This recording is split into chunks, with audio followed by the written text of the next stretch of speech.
Saudara-saudari yang terkasih, salam sejahtera bagi kita semua. Tayangan saya ini adalah bagian kedua dari pembahasan saya seputar hal-hal apa sajakah yang perlu untuk kita pahami dan mengerti untuk membangun sebuah iman akan Yesus Kristus secara baik dan benar. Pada pembahasan kali ini, saya akan berfokus kepada dua hal. Yang pertama, kita perlu mengerti dan paham bahwa iman akan Yesus Kristus adalah sesuatu yang diwariskan dan bukan hasil temuan atau penafsiran-penafsiran pribadi. Sekali lagi saudara-saudari, iman akan Yesus Kristus adalah sesuatu yang diwariskan dan bukan hasil temuan apalagi penafsiran-penafsiran pribadi. Untuk kita yang Katolik, kita pasti mengenal yang namanya magisterium. Magisterium adalah mereka yang menjaga kemurnian iman kekristenan dan menjaganya melalui pengajaran-pengajaran yang resmi. Magisterium itu ditaati oleh seluruh umat beriman Katolik di seluruh dunia. Magisterium itu adalah para uskup itu sendiri. Dan para uskup itu mentahbiskan imam-imam untuk ambil bagian dalam peranannya, untuk menguduskan, melayani, dan untuk mengajar. Kita mengenal tritugas Yesus, yaitu imam, nabi, dan raja. Melalui adanya magisterium yang menjaga kemurnian iman akan Yesus Kristus sejak para rasul, Gereja Katolik sebenarnya hendak menyatakan bahwa iman akan Yesus Kristus itu sesuatu yang diwariskan dan bukan ajaran yang bermunculan secara sporadis berdasarkan inspirasi-inspirasi atau penafsiran-penafsiran pribadi. Itulah mengapa dimanapun saudara-saudari menjumpai Gereja Katolik, saudara-saudari akan menemukan satu pandangan yang sama, satu teologi yang sama mengenai iman akan Yesus Kristus. Anda akan melihat ekaristi yang sama yang dimaknai sebagai sumber dan puncak dari kehidupan iman. Dalam pernyataan syahadat, kita umat Katolik akan berujar, "Aku percaya akan gereja yang satu, yang kudus, yang Katolik, dan yang apostolik." Gereja disebut sebagai Katolik, dan memang harusnya demikianlah gereja itu. Katolik artinya universal. Ini bermaksud menyatakan bahwa gereja bukanlah persekutuan-persekutuan parsial yang berbeda pemahaman, yang berbeda teologi, antar kelompok satu dengan kelompok lainnya, antar gereja satu dengan gereja yang lain. Gereja semestinya adalah Katolik. Gereja semestinya adalah universal. Dan sifat itu nyata dalam gereja yang berada di bawah kepemimpinan Paus sebagai pengganti Petrus, yang memiliki satu pemahaman yang sama mengenai hal ikhwal iman akan Yesus Kristus. Inilah salah satu tujuan dari suksesi apostolik atau jalur rasuli dalam magisterium, agar iman terhadap Yesus Kristus tetap lestari sebagaimana adanya sejak zaman para rasul. Agar orang tidak menciptakan teologinya sendiri-sendiri, agar iman akan Yesus Kristus yang dihidupi sejak zaman para rasul dan jemaat perdana itu tetap demikian sampai akhir zaman. Jadi saudara-saudari, saya harap Anda cukup cermat dan cukup cerdas untuk menelaah sistem beriman kekristenan Anda.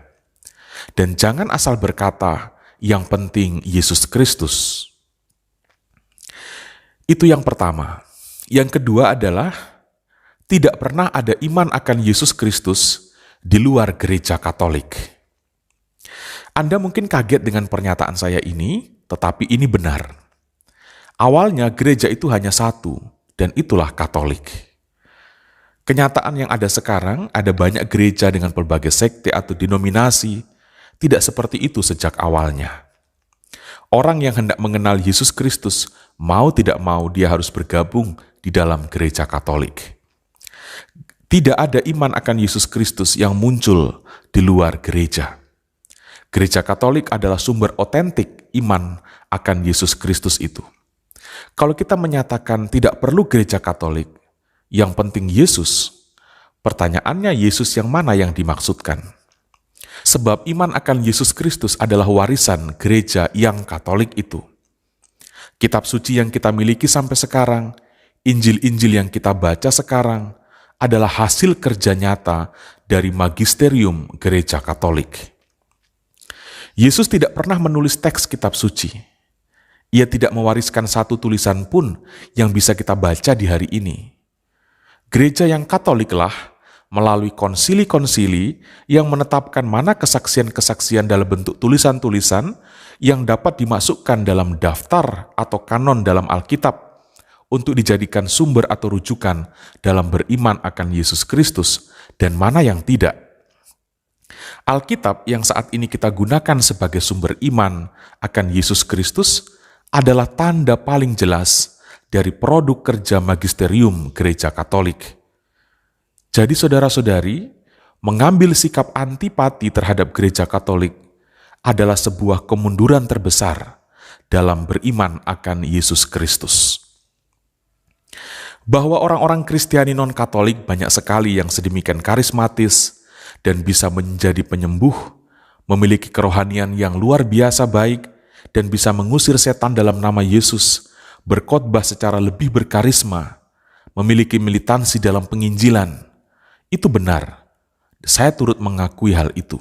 Bahkan secara pribadi, iman kekristenan saya di masa kecil itu dibentuk oleh guru-guru sekolah minggu Protestan. Namun, iman akan Yesus Kristus bukan hanya terbatas pada soal menyembuhkan orang, pada soal mengusir setan. Bukan soal apakah kita lebih merasa pas dengan khotbah di gereja ini daripada di gereja sana. Bukan soal kita lebih mendapat jawaban atas persoalan ketika masuk di gereja sini daripada ketika kita masih berada di gereja sana. Bukan soal-soal demikian. Terlalu rendah rasanya kalau kita beriman dan memilih gereja dengan latar belakang seperti itu, meskipun hal itu tidak bisa disepelekan begitu saja. Saudara-saudari, saya yakin kita semua tahu bahwa Yesus kadang menolak orang yang mencari Dia untuk tujuan-tujuan itu. Yesus bukan tempat pelarian untuk mencari solusi atas persoalan hidup. Yesus adalah Tuhan dan Guru, tempat di mana kita belajar mengenal Allah dan belajar untuk menjadi manusia. Bukan untuk dijadikan sebagai jembatan, apalagi sekedar sebagai sarana demi kebahagiaan kita. Karena itu, untuk umat beriman Katolik, saya tidak melarang Anda mendengar khotbah atau pengajaran kekristenan di luar kekatolikan, tetapi hati-hati karena tidak semua pengajaran atau khotbah tentang Yesus Kristus adalah benar secara Katolik. Saya sendiri mengamati di media sosial YouTube ini, ada beberapa pengajaran tentang Yesus yang muncul dari penafsiran-penafsiran yang sebenarnya keliru secara Katolik. Karena itu umat Katolik, saya menghimbau jangan mudah mengaminkan. Jangan hanya karena ada kata-kata Yesus, berarti itu sudah benar. Tidak sesederhana itu. Sejatinya gereja perlu bertanggung jawab untuk mengarahkan orang mengenal dengan sungguh aspek keilahian dan aspek kemanusiaan dari Yesus secara benar sesuai dengan warisan para rasul. Gereja perlu bertanggung jawab untuk mengarahkan orang pada pengenalan yang benar tentang hakikat Allah Tritunggal, sebagaimana yang diajarkan oleh para rasul. Gereja tidak boleh terjebak dalam bid'ah-bid'ah, monofisitisme, arianisme, pelagianisme. Anda bisa mencari istilah-istilah itu dalam Google. Itulah mengapa sangat diperlukan magisterium untuk menjaga dan untuk mengajarkan mana iman yang benar, yang sesuai dengan apa yang dulu diimani oleh para rasul, dan mana yang tidak. Tanpa ketaatan pada magisterium ini, saudara-saudari, iman akan Yesus Kristus berpotensi pada penyimpangan. Nah, saudara-saudari, demikian itulah ulasan saya pada bagian kedua ini. Saya berharap Anda dapat menyimak ulasan tadi dengan baik, dan jika Anda perlu untuk mengulanginya, silahkan mengulangi kembali tayangan ini. Saya minta maaf jika muncul pernyataan-pernyataan yang membuat Anda merasa tidak nyaman. Tetapi sebagai seorang imam Katolik, saya merasa bertanggung jawab untuk turut menjaga kemurnian iman Anda sebagai orang beriman Katolik. Selanjutnya sesudah ini, saya berharap Anda tidak berhenti pada channel Roman Deso ini. Channel ini sangat terbatas, tidak mengungkap semua hal tentang kekatolikan, Saya hanya memberi bingkai pemikiran yang bagi saya perlu untuk kita semua miliki. Selanjutnya Anda perlu untuk mencari rujukan-rujukan tambahan, silakan mengikuti Katolisitas, membaca website dalam Katolisitas. Anda juga bisa mengikuti YouTube Katolik, ada Romo Yosef Susanto, ada Romo Bayu, dan juga ada Mea Culpa. Yang ketiga YouTube itulah yang sering saya ikuti, dan saya belajar banyak dan mengenal banyak tentang kekatolikan dari channel-channel itu. Jadi saudara-saudari, saya berharap Anda tetap setia juga dalam channel Romondeso ini. Jangan ragu untuk subscribe, untuk share, untuk kepentingan pelayanan, kepentingan untuk mengembangkan iman kekatolikan, memperkuat iman kekatolikan kita satu sama lain.